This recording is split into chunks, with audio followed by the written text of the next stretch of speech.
Hello guys and welcome back to my channel Kiranveer blogs. और sorry for the late upload, लेकिन आज हम कर रहे हैं गार्डनिंग। और उस गार्डनिंग के लिए हियर आर सम फ्लावर्स जो कि जून जुलाई एंड अगस्त में होता है, तो उसका प्रिपरेशन आज हम कर रहे हैं।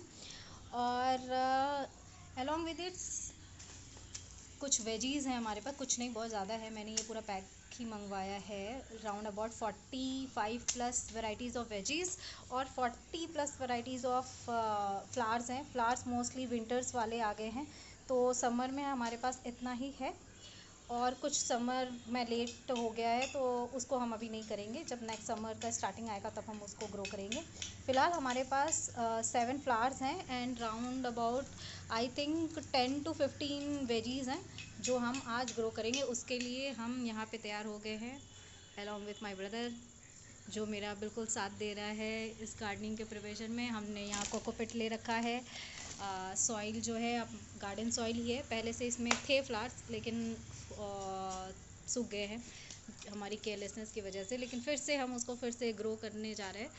तो फ़िलहाल में अभी हमने इतना पॉट रखा है, बाकी हम बालकनी से और ले आएंगे जब इनमें प्लांटिंग हो जाएगी, और इसको यहाँ पे रखेंगे। और जैसे जैसे इनका ग्रोथ होगा वो भी मैं आपके साथ शेयर करूँगी कि कैसे कितने सीड्स ग्रो हुए, नहीं हुए, किस में क्या प्रॉब्लम आ रही है।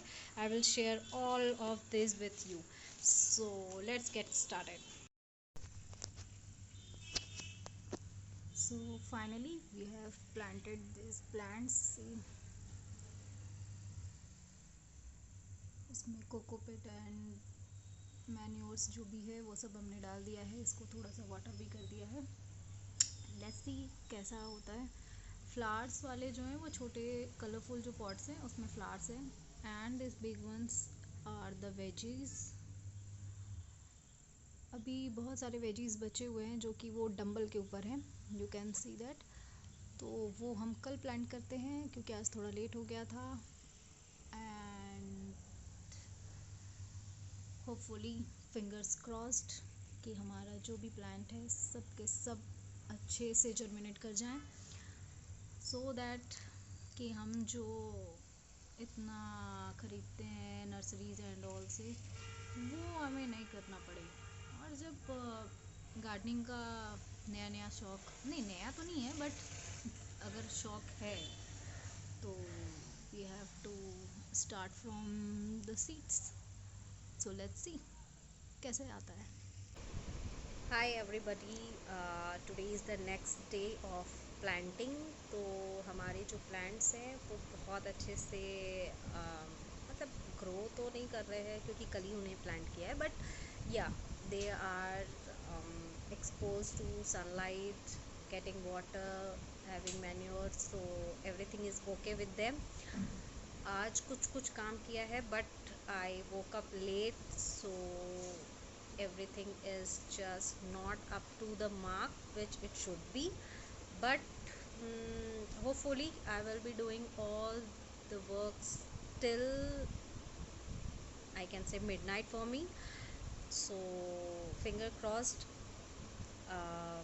आज पूरा हो जाए काम तो बहुत अच्छा है। I just want to know if you are also getting the symptoms of like jet lagging or something like that, क्योंकि अगर मैं रात को 11 बजे सोती हूँ तो भी सुबह 5-6 बजे तक नहीं उठ पा रहे, एंड अगर रात को 2 बजे भी सो रहे हैं तो भी सुबह नहीं उठ पा रहे हैं। So what is this happening, I really don't know. जबकि ऐसा नहीं था, 5-5:30 बजे तक आराम से मैं जग जाती थी। ब्रेकफास्ट भी जो भी प्रिपेयर करना था, क्योंकि हमारे पास अब 2 स्टूडेंट्स रहते हैं एलन के, तो for their breakfast and everything, so it was very convenient that time. पता नहीं अभी 2-3 दिन से ऐसा क्यों हो रहा है। I am getting the symptoms of jet lagging. I just don't know whether it's the weather और just let me know if you are also getting. So आज हमने लंच नहीं किया है क्योंकि हमने खाए हैं 2 समोसे एंड अदर स्टफ्स, सो हमने वो स्किप किया है। डिनर में क्या बनेगा वो हम देखेंगे, और क्या सॉर्ट्स ऑफ वर्क मेरा अभी पेंडिंग है जो मैं कंप्लीट करूँगी वो मैं आपको दिखाती हूँ कि कैसे कैसे क्या क्या होगा। सो होपफुली आप अगर साथ में रहोगे तो शायद मेरा वर्क कंप्लीट हो जाए। So let's do things along with मी, और देखते हैं कि आज का कोटा पूरा होता है कि नहीं, whether I am going to win or my procrastination. Let's see and rock it. So come. So welcome back. Today is also a new day. Today is 20th of June. So आज कल का काम तो बहुत पूरा हो गया था, शायद लेट भी मुझे हो गया था, इसलिए मैं आपको अपडेट नहीं कर पाई। डिनर भी मैंने बनाया था। सो मेरा जो कल का पूरा टास्क था वो मैंने कंप्लीट किया, and thumbs up for me, well done किरण।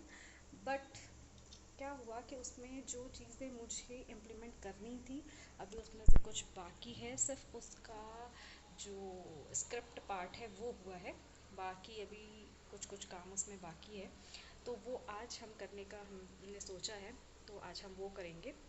फ़िलहाल अभी बज रहा है 1 दोपहर के, तो अभी एलन के जो स्टूडेंट्स हैं हमारे वो वापस अभी आएंगे लंच पर। तो स्टूडेंट्स इन मीन्स जिनको नहीं पता है, सो मेरा जो छोटा भाई है और जो मेरी छोटी बहन है, भाई आफ्टर क्लास 10th एंड जो मेरी सिस्टर है वो आफ्टर क्लास 12th, उसने एलन ज्वाइन किया है फॉर नीट। तो हमारे पास अभी 2 स्टूडेंट्स हैं जो कि एलन जाते हैं। सो हम अभी कर रहे हैं लंच का प्रिपरेशन, और आज बन रहा है हमारे यहाँ चिकन। तो मैं थोड़ा सा दिखाती हूँ कि कैसे वो बन रहा है।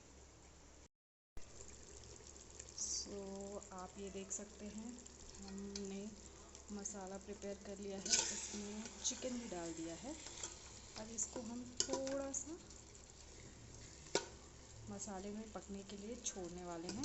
तो हमारा अभी तक ये हुआ है, लास्टली प्रिपेयर होने के बाद ये कैसा निकल के आता है वो भी हम आपको दिखाएंगे, और फिर वो दोनों स्टूडेंट्स से भी आपको रिव्यू दे लाएंगे कि बना कैसा है।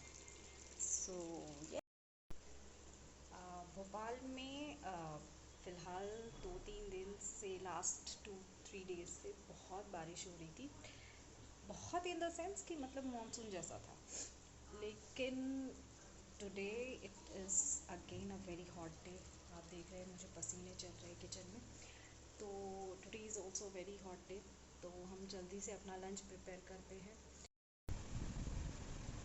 सो यस, हमारा जो चिकन है वो अभी बन रहा है, और हम उसके साथ राइस लेंगे। चपाती सबको पसंद है, लेकिन being me as a lazy person, और as I can show you कि मैंने लास्ट 1.5 ईयर में अपना वेट जो है वो राउंड अबाउट 71 kg से उसको लूज़ करके करेंटली आई एम वेइंग 59। सो मैंने ये जो ट्रांसफॉर्मेशन किया है वो चावल ना छोड़कर बल्कि रोटी छोड़कर किया है। So what all diet I follow, कैसे क्या किया था वो मैं आपको ब्रीफ में आगे अपने ब्लॉग्स में बताऊंगी। लेकिन फ़िलहाल हमने रोटी को थोड़ा सा ऐसा रखा है कि कभी किसी का पूड़ी खाने का मन किया या चपाती खाने का मन किया तो वो बना दिया, otherwise it's not compulsory in my diet routine और इन माई 4 सिबलिंग्स रूटीन, क्योंकि खाना मैं ही बना रही हूँ, तो ऑब्वियसली बात है अगर मैं नहीं बनाऊँ तो वो बेचारे पाएंगे कहाँ से। हाँ, apart from that today I just want to talk about some sort of you can say social agenda, जिस पर मैं फ़िलहाल में अभी कुछ लास्ट मंथ से उस पर वर्क कर रही हूँ। Think not about the mental health as well as on we can say it's more about the psychological part, कि psychologically how we can deal with when in girl is facing for the first time the menstruation. It's all about the menstruation. So let make it clear for you कि हमारा जो आज का जो talk है वो regarding menstruation है। So I just want to know कि पहले से और अब में तो बहुत फ़र्क आया है, because people are getting educated now a days. Sex education पे काफ़ी वर्क किया है गया है, but as I can see कि ये जितना भी थोड़ा जो भी आप कह सकते हो कि प्रोग्रेस हुआ है इन द सेंस, या जो थोड़ा सा भी डेवलपमेंट देखने के लिए मिला है, that is more in the public schools rather than in the government. I am not talking about the government of Delhi जिस पर बहुत काम किया गया है. द मेजॉरिटी ऑफ मीन्स मैंने जो अपने रिकॉर्ड्स में चेक किया है एज आई वॉज है उसमें आई कुड सी कि now also 50% of women are using clothes, the unclean clothes repeatedly month after month during their periods. And moreover, it's not the range of this old ladies, but it's being very common to girls who are in 15 to 24 years of range. That means when a girl is having moreover the first period, I can say uh, we generally nowadays due to our food habit or the chemical prone or processed foods which we eat, uh, due to that our hormones just you can say it's imbalanced. It's not perfect for everybody, so more often we get hormonal issues. तो हमें hormonal issues रहता ही रहता है. Means out of 5 you can see 3 women are getting hormonal disorders nowadays. So this is common for all. ये कोई बड़ी बात नहीं है कि नहीं किसी को क्या प्रॉब्लम हो रही है हॉर्मोनल्स रिगार्डिंग और अदरवाइज. बट जो हमारा जो प्यूबर्टी हिट करने का टाइमिंग है as per science also it is 12 years. तो जो फर्स्ट टाइमर्स हैं उन ड्यू टू दिस अनहाइजीनिक और improper guidance, or we can say we have to prepare them for psychologically that period is a part of women life cycle, so we have to prepare them. ऐसा नहीं कि आ गया they are mentally fighting और struggling, क्योंकि mostly क्या होता है कि हम जब भी किसी भी चीज़ से फाइट करते हैं ना तो we speak out only 10%, rest हम खुद स्ट्रगल करते रहते हैं. Moreover it also hamper psychologically at that younger age. जब आप एज ऑफ 12 और टू 15 में रहते हो, you are vulnerable for, you are very sensitive and मतलब भी कुछ है वो बहुत ही कह सकते हो नाजुक एज रहता है. तो psychologically you should be prepared. That is जब आपको पीरियड्स आएगा तब आपको नहीं देखना है कि नहीं अभी आ गया है तो अब ऐसा स्ट्रगल है. तो prepare your child, your girl child also and the boys also. I could say कि बॉयज़ को भी पता होना चाहिए कि दिस इज़ द रूटीन और this is also a part of a girl, ताकि वो अगर अपने आसपास किसी फ्रेंड को, सिस्टर को, या कल को किसी को भी अगर आप देखते हो तो they also don't assume something else और just out of curiosity they do something. So prepare your child before getting the period. So this is the initial or beginning. So I would be taking such psychological sessions on my Instagram page where being talking about the psychological part, this menstruation journey. There will be whole series for it. So if I would get good response then वो सारी कुछ मैं इस YouTube पे भी उसको ज़रूर डालूँगी. क्योंकि if anybody out of 100 out of 1000 अगर किसी एक ने भी इसको देखा and she get that point तो ठीक है. Because nowadays people are using mobile, लेकिन जब वो चीज़ें अभी भी मोस्टली रूरल एरियाज़ में जो जहाँ पे अभी तक हाइजीन मेंटेन नहीं किया जाता है इन स्कूल्स ऑल्सो, मतलब बहुत सारी लड़कियाँ ऐसी होती हैं कि जो स्कूल स्किप करती हैं because they are not getting proper sanitation और proper disposal of this sanitary pads, और मतलब पूरा माहौल उनका नहीं मिलता है. So they are getting psychological burden, और वो क्या सोचती है कौन इतना झंझट लेने जाए, इससे अच्छा स्कूल ही नहीं जाते. But this is every month cycle. तो every month skipping 1 week is not a small thing कि वी कैन इग्नोर इट. तो ऐसा नहीं कर सकते. सो ये केवल ऐसा सोशल मीडिया पे बात करने के लिए नहीं है. We are going to take the initiative in Bhopal with along with me. There is a team of 5 members जो कि इस पर थोड़ा सा फील्ड वर्क भी करने वाले हैं. हम मोस्टली साइकोलॉजिकल पार्ट पर वर्क करेंगे बिकॉज दिस इज़ नॉट कोई ऐसा बीमारी तो है नहीं कि जिस पर कोई मेडिसिन या कुछ ऐसा वर्क किया जाए. This is whole thing of mental and psychological process. तो उसको बहुत ही कह सकते हो कि सेंसिटिव टॉपिक ही है. सोशल कल्चर में इसको थोड़ा सा पीछे रखा जाता है, बहुत बात करने वाला टॉपिक नहीं है. बीच में मूवीज़ वगैरह आई थी तो इन पर बात हुई थी, पीपल वे are getting educated, but then also जो लोग वहाँ तक पहुँच पाए, for them that was good. Contradiction है, डिबेट वाला टॉपिक है, people often get themselves avoided from this debate or this topic, so we are going to take initiatives ताकि अगर जो बच्चे हैं जिनको ऐसी प्रॉब्लम आती है, and we will be sharing the stories of first periods of our life, तो कैसा था, साइकोलॉजिकल बर्डन वाला था कि नहीं था, that whole thing will be doing, so stay tuned with me and let's see what is coming next.